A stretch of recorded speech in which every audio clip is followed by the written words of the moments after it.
E aí galera, beleza? Eu sou o Shark e essa é mais uma videoaula do canal Império Científico. E hoje estou gravando um ângulo diferente aqui de casa e deu vontade de eu gravar com a minha janela. Mas isso não vem ao caso. Na videoaula de hoje nós iremos abordar a comunicação nervosa e os processos da concentração e atenção e como tudo isso está envolvido no processo de aprendizagem. Sem mais delongas, vou fazer o jabá do canal, então se você ainda não é inscrito, se inscreva no canal, se gostar do vídeo, curta, compartilhe com os amigos, colegas, familiares, todo mundo que você quiser. Siga o canal nas redes sociais do Instagram e Facebook e deixe seu feedback, porque seu comentário é muito importante para que o canal consiga melhorar e fazer conteúdos cada vez melhores para vocês. Então, roda a vinheta.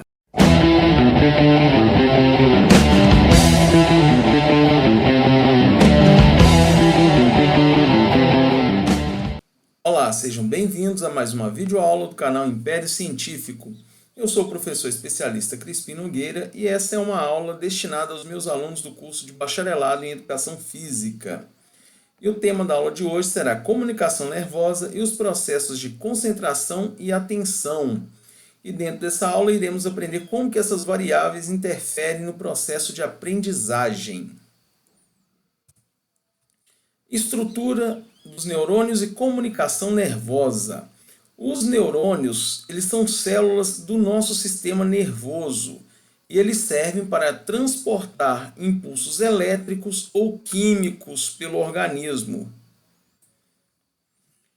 Os neurônios, eles são compostos por corpo celular, que é onde que vai receber a informação. Então, toda a informação, ela chega pelo corpo celular. E depois, após o corpo celular, nós temos os dendritos, que permitem a entrada e saída de íons que vão ser responsáveis por polarizar e despolarizar os neurônios. Dessa forma, a comunicação do neurônio com outro neurônio ou com alguma parte do corpo poderá ser efetuada. Então, os dendritos permitem entrada e saída de íons. O axônio, ele é responsável em transmitir a informação, aqueles impulsos que vão realizar a comunicação de um neurônio e outro, ou de um neurônio com uma estrutura muscular, por exemplo. E as sinapses? As sinapses são uma forma de transmissão de informação entre as células nervosas por meio de neurotransmissores, que nesse caso nós estamos falando da acetilcolina.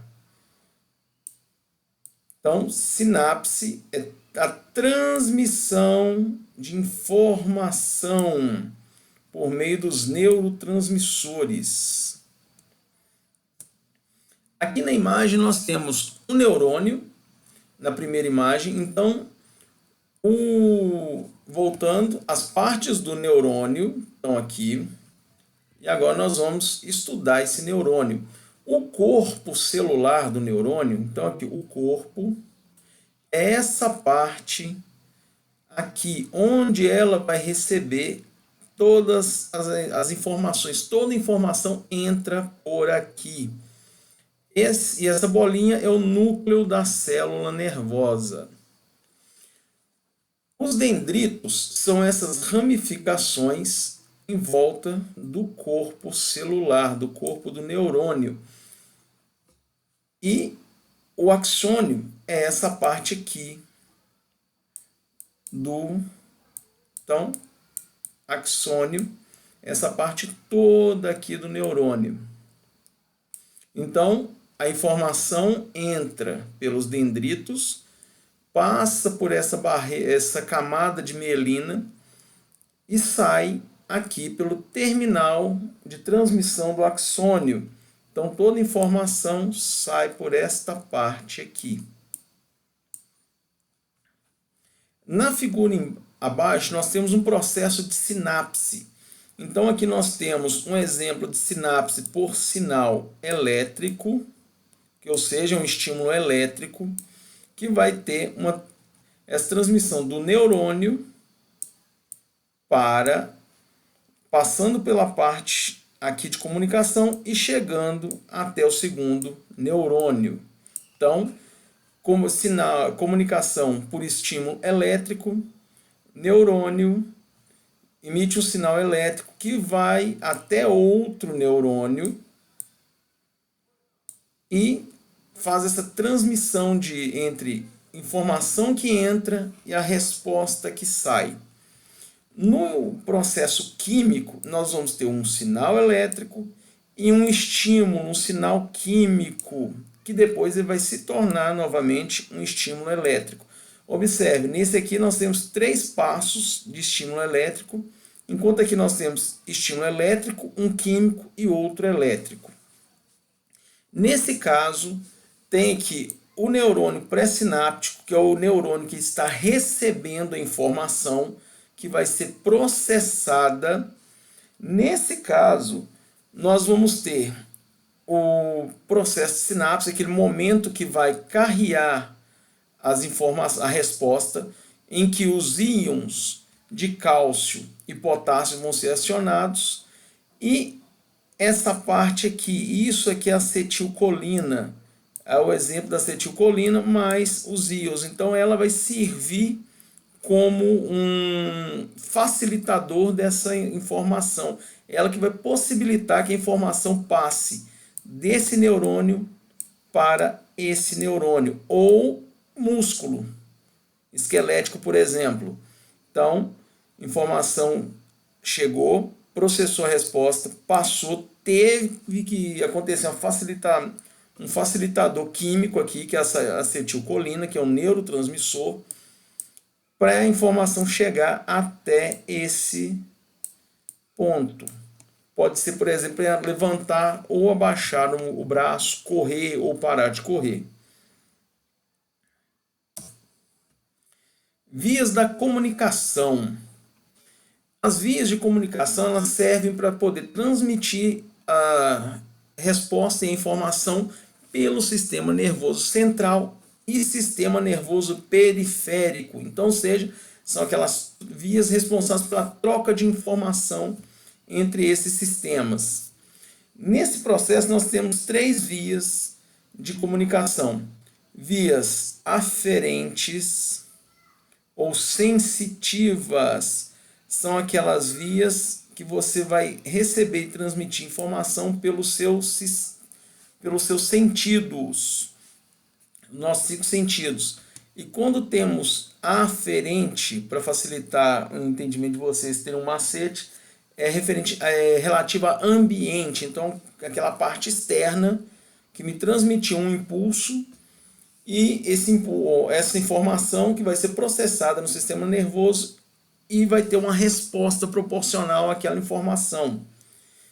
Via eferente é aquela via motora, é a via que vai executar a informação recebida pelo sistema nervoso. E a via associativa é aquela informação que você teve a partir daquele feedback do seu sistema nervoso. Então, ou seja, chegou a informação para o cérebro, ele processou uma resposta e você, a partir daquela resposta, daquele momento contínuo, você vai realizar uma associação entre as informações, como podemos ver aqui na imagem ao lado. Essa pessoa aqui está indo colocar o dedo em um cacto. Aí, quando ele colocou no espinho, o dedo no espinho, ele sentiu dor. Essa informação que ele encostou o dedo no espinho foi para o cérebro, ele processou e mandou a resposta de dor. Então, depois que essa resposta volta, que a dor vai ser sentida por esse indivíduo. Na imagem, então, aqui nós tivemos um estímulo ambiental e uma resposta interna do corpo. Então, seja eferente, você encostou no espinho e tirou o dedo na mesma hora. A via associativa seria nesse caso. Se eu ver um cacto, por exemplo, eu não posso pegar no cacto, pois eu vou machucar minha mão. Então essa resposta vai ser moldada de acordo com as suas experiências e com os processos que foram realizados pelo cérebro no processamento daquelas informações. Então, ele não encosta mais, porque se ele encostar, ele vai se machucar e vai sentir dor. Contração muscular e seus elementos. A contração ocorre quando o filamento de actina ele desliza por cima dos filamentos de miosina. E esses filamentos eles se encontram no sarcômero. O sarcômero é uma das partes do músculo, da estrutura muscular. Então, nesse caso aqui, nós temos um exemplo de um sarcômero relaxado, que quando acontecer o estímulo enviado pelo cérebro, podendo ou não ser uma contração voluntária, tá, gente? Já pode ser voluntária ou involuntária. Então, vai ter essa informação aqui, um sarcômero relaxado. Quando você realiza a contração, por exemplo, o ato de abrir ou fechar as mãos, então aqui com a mão aberta, aqui embaixo, mão fechada, olha para vocês verem que os espaços entre os filamentos, ele diminuiu aqui, ó. Espaço maior, espaço menor.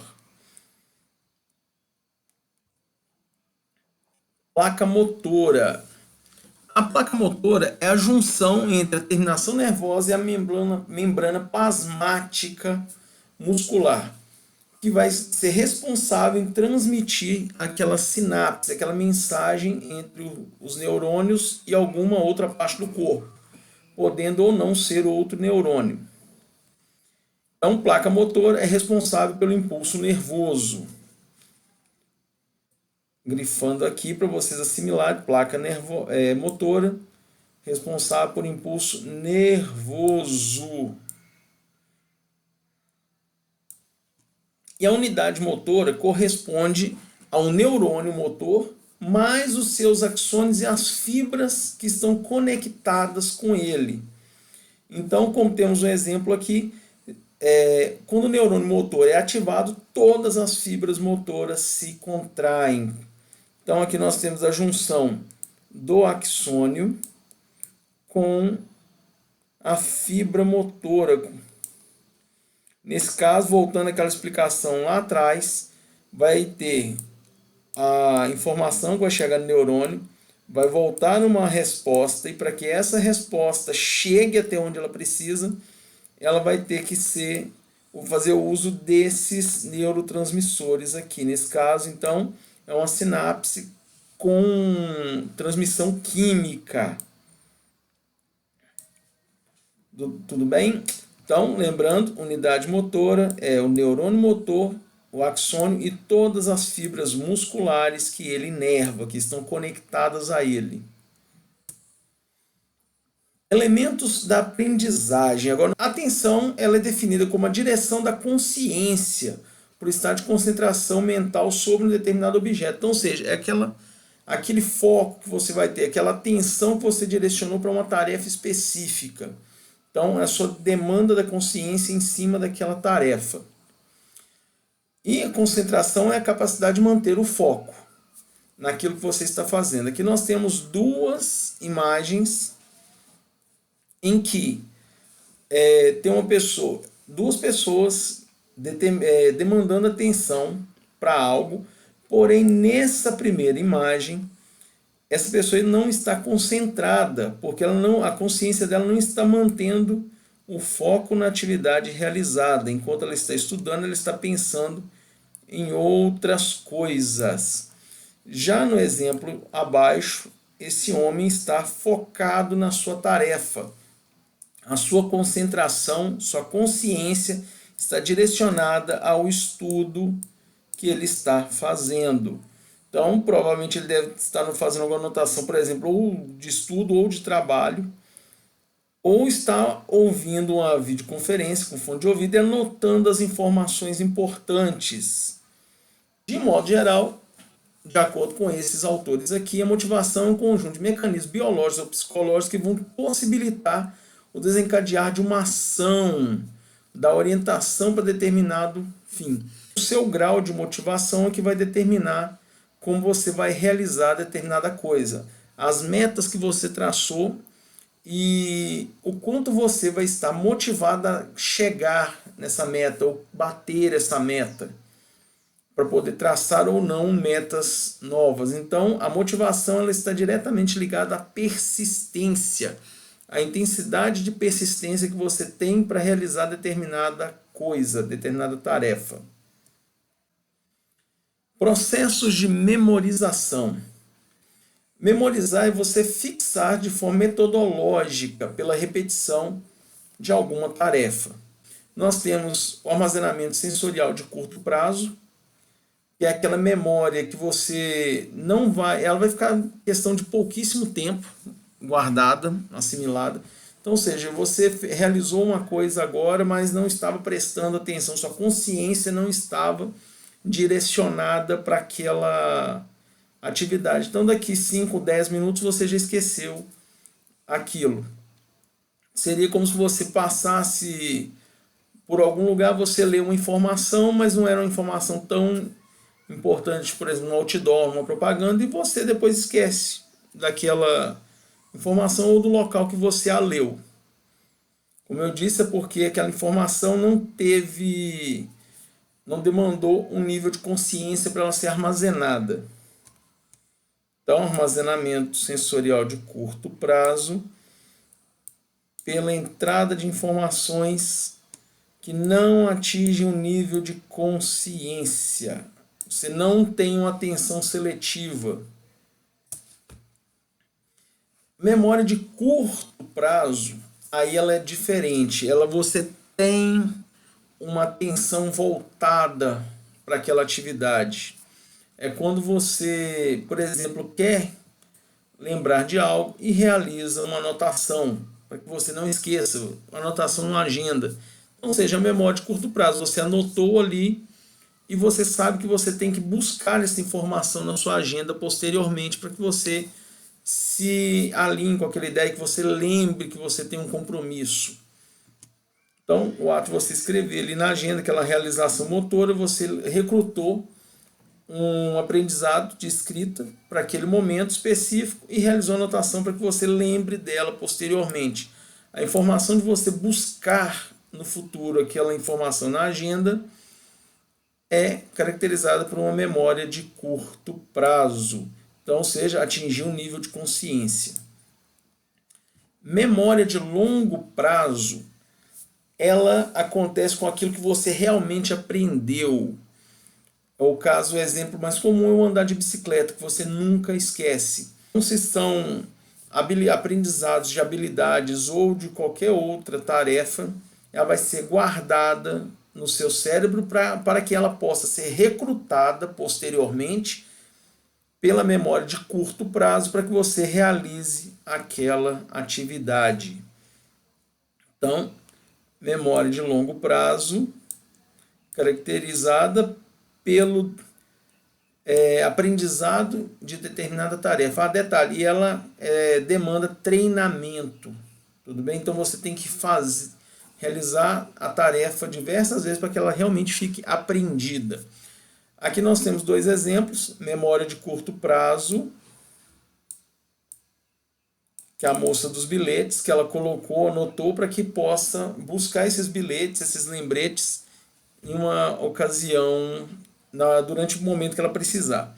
A de longo prazo, por exemplo, seria esse alpinista, que por meio do treinamento dele, ele aprendeu as técnicas necessárias para se escalar uma montanha ou realizar o rapel, que é a descida de montanha nesse caso.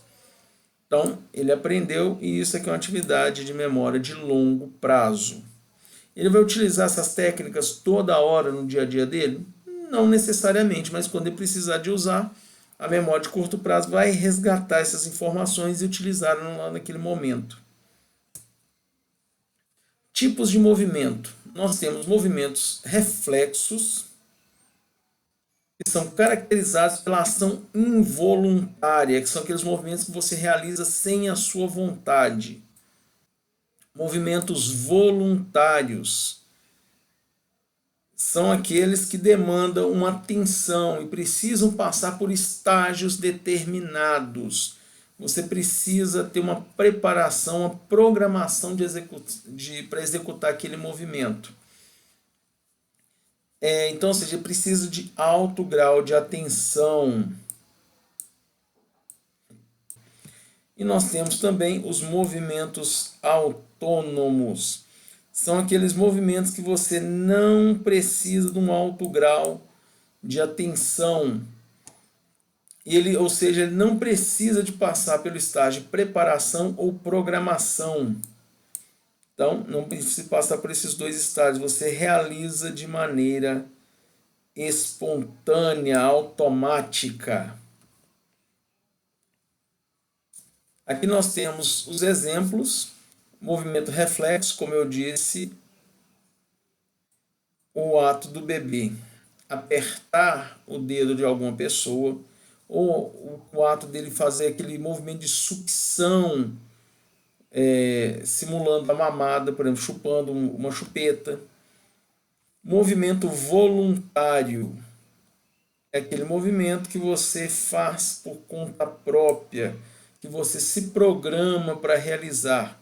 Por exemplo, tem essa moça está passeando com o cachorro. Então ela criou surgiu aquela necessidade do passeio. Ela se programou para levar o cachorro para passear. Vou levá-lo tal dia, tal horário. Então, e teve essa preparação para execução. O movimento autônomo, como eu disse, é aquele movimento que você não precisa de um grau de atenção muito alto. Ele já está automatizado, como nós podemos ver nessa jovem tocando um teclado com os olhos vendados. Então, é uma atividade que ela treinou tanto que ela consegue realizar essa atividade sem demandar tanta programação, tanta atenção quanto essa atividade. Espero que vocês tenham gostado do vídeo até aqui. Muito obrigado por permanecerem e assistirem a aula até agora. E aqui estão algumas das referências utilizadas para a confecção desta aula. Muito obrigado e até a próxima! E aí, galera, desculpa mais uma vez pelo tamanho do vídeo. Espero que vocês tenham gostado do tema e da forma com que eu abordei o mesmo. Se vocês tiverem mais interesse em aprofundar no assunto, as referências vão estar na descrição do vídeo. E no mais, um beijo para vocês, povo bonito!